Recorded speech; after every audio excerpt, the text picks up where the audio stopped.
এক বছরে ৫৬ লাখ টাকা আয় তো অনেকের কাছে স্বপ্নের মতো। অথচ এক বছরে একই পরিমাণ টাকার খাবার অর্ডার করেছেন এক যুবক। এই তালিকায় অন্যতম জায়গা দখল করে আছে বিরিয়ানি।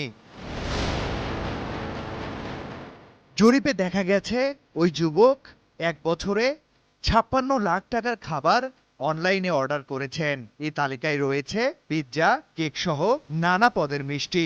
এসব খাবার অনলাইনে অর্ডার করেছেন তিনি, যা পৌঁছে দিয়েছে স্বনামধন্য কোম্পানির ডেলিভারি ম্যানরা।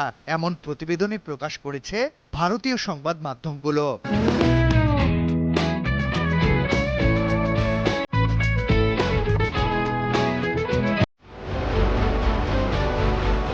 প্রতিবেদনে বলা হয়েছে, ভোজন রসিক মানুষ অনেকে হয়ে থাকেন, তবে তাই বলে বছরে ৪২ লাখ রুপির খাবার অর্ডার করা এমনটা হয়তো কেউ কল্পনাও করতে পারেন না। সম্প্রতি অনলাইন ফুড সংস্থা সুইগির বার্ষিক পরিসংখ্যানে এমন তথ্য মিলেছে, যা দেখে সবারই প্রায় চক্ষু চরকগাছ অবস্থা। মুম্বাইয়ের এক ব্যক্তি এক বছরে ৪২ লাখ রুপির খাবার অর্ডার করেছেন। জনপ্রিয় ফুড ডেলিভারি কোম্পানি জানিয়েছে, গত ৮ বছর ধরে ভারতে বিরিয়ানির চাহিদা ব্যাপক হারে বেড়েছে। এই খাবারটি এখন তালিকার শীর্ষে রয়েছে। চলতি বছরে এক ব্যক্তি মোট ১৬৩৩ প্লেট বিরিয়ানি অর্ডার করেছেন, যা গড় হিসাবে দেখা গেছে প্রতিদিনই ওই ব্যক্তি ৪ প্লেট বিরিয়ানি অর্ডার করেছেন। এছাড়া বিশ্বকাপ চলাকালে এক পরিবার একদিনে ৭০ প্লেট বিরিয়ানি অর্ডার করেছিলেন।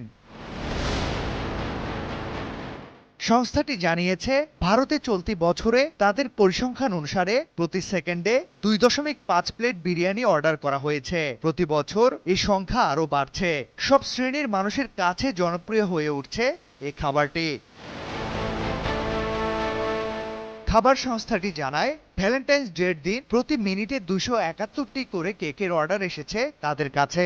এই তথ্যগুলো নিয়ে সুইগি কর্তৃপক্ষ বেশ উচ্ছ্বসিত। তারা জানায়, এই সমীক্ষার মাধ্যমে তারা গ্রাহকদের চাহিদা ও পছন্দ সম্পর্কে আরও ভালোভাবে জানতে পেরেছে।